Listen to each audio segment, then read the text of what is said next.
Welcome to the U.S. headlines for this month.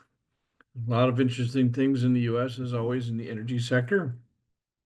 This first one shaping up to be a kind of disaster.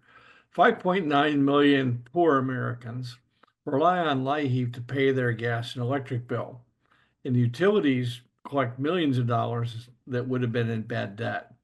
So by eliminating the staff, well, the funding hasn't technically been cut this year. Utilities are already finding there's nobody home to actually issue the checks. So that's already the problem. And then for next year, Trump wants to eliminate all the funding. So none of these 5.6 million people will have money to pay the utility bill. Disaster in the making. So the DOE will award this money based on technical merit. Technical merit means there's only really 4 possible winners that actually have the technology. So once built, this Louisiana facility will be the largest LNG export facility in America. So while the good news for the world, the US especially, is Trump backed off and China won, whoever, doesn't matter, the trade wars. However, China kept the 10 or 15% tariff on energy. So therefore, US coal, LNG, and crude cannot compete. The government's trying to cut $2 trillion out of the budget.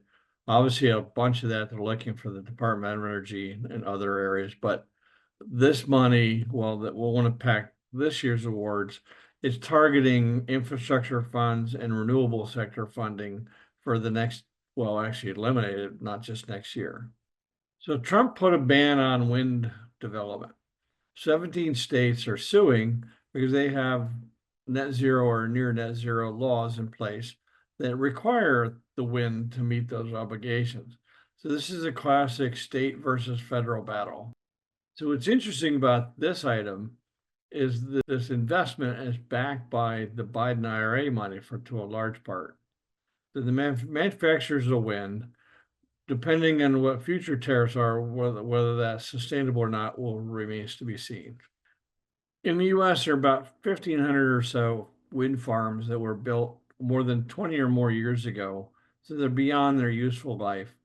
So while Trump's got a ban on it, it doesn't, an existing wind farm repowering gives a loophole around that. Many of these are in California. This ninth item is interesting. The Republicans, well, they basically salute whatever Trump wants to do. He obviously wants to kill future IRA money. The problem is for many senators and congressmen, there's a lot of that IRA money is going to their states, for Republican states.